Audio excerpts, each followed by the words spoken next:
Siapa dalang sebenarnya pembunuhan Utsman? Tahan napas. Di tahun 656 Masehi, di jantung kota Madinah yang damai, tragedi paling gelap mengguncang umat Islam. Khalifah Utsman bin Affan, menantu Nabi, sosok yang dikenal sangat lembut, dibunuh secara brutal di rumahnya sendiri. Ini bukan sekadar pembunuhan, ini adalah puncak kegilaan yang dilepaskan oleh fitnah kubra, perpecahan besar pertama dalam sejarah Islam. Tapi, siapa yang benar-benar menusuk pisaunya? Itu hanya bagian kecil. Pertanyaan terbesarnya adalah, siapa dalang sebenarnya? Siapa arsitek yang menyulut api kebencian di Mesir, Kufah, dan Basrah, menggerakkan ribuan massa, dan membuat para sahabat besar saling berhadapan?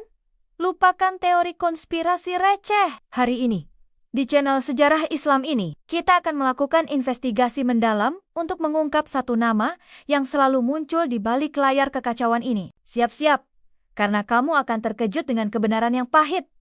Ingat video kita tentang pembunuhan Umar? Kepergiannya membuka pintu konflik. Dan Khalifah Utsman, yang lembut dan penyayang, terbukti kesulitan menutupnya kembali. Api pembunuhan ini tidak datang dari Madinah. Ia disulut dari 3 kota provinsi, Mesir, Kufah, dan Basrah. Mereka protes karena dugaan nepotisme Utsman terhadap kerabatnya, Bani Umayyah, dan perbedaan pendapat soal kebijakan harta.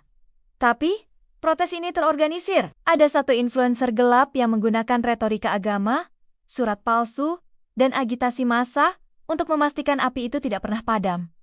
Siapa dia? Dia bukan pemimpin militer.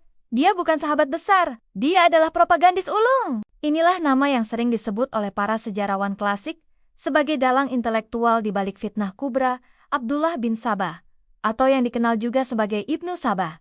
Siapakah dia? Riwayat menyebut dia adalah seorang Yahudi Yaman yang berpura-pura masuk Islam dan kemudian menyebarkan ajaran-ajaran aneh. Apa modus operandainya? Dia tidak menyerang Utsman secara frontal.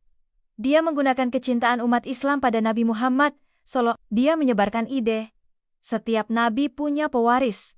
Dan pewaris Nabi Muhammad adalah Ali bin Abi Thalib. Dengan ini, dia menciptakan faksi yang fanatik terhadap Ali sebagai wasilah atau pewaris yang sah. Sekaligus menuduh 3 khalifah sebelumnya, Abu Bakar, Umar, dan Utsman, telah merebut kekuasaan. Strategi brilian.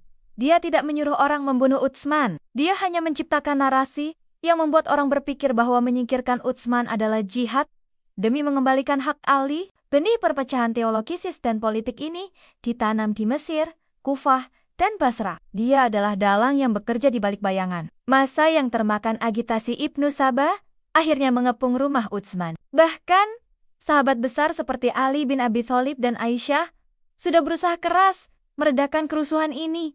Tapi api sudah terlalu besar. Utsman punya pilihan untuk berperang, memanggil pasukan, dan membela diri. Tapi dia menolak. Dengan air mata, Utsman berkata, "Aku tidak akan menjadi orang yang pertama kali menumpahkan darah umat Muhammad."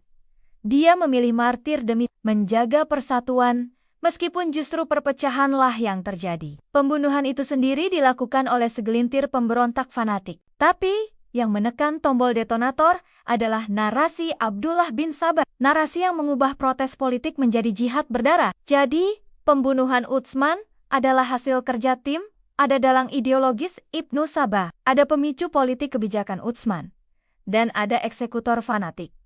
Tapi dampak dari pembunuhan ini jauh lebih parah. Ia langsung menyeret Khalifah Ali ke dalam pusaran konflik. Dari sini, lahir Perang Jamal, kemudian Perang Siffin, dan akhirnya perpecahan besar antara Sunni, Syiah, dan Khawarij.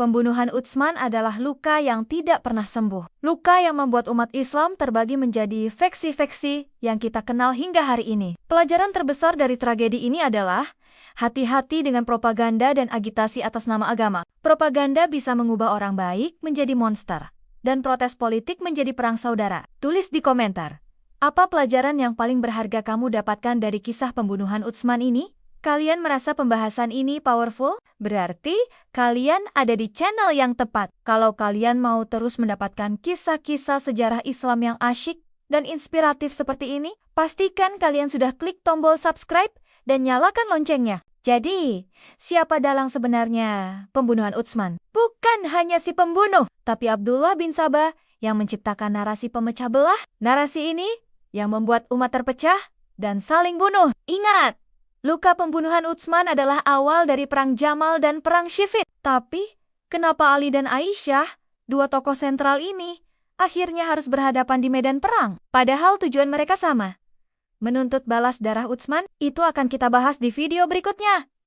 Ingat, dalang sebenarnya selalu bekerja di balik bayangan. Klik di sini untuk tahu kenapa Ali dan Aisyah berperang. Sampai jumpa di video selanjutnya.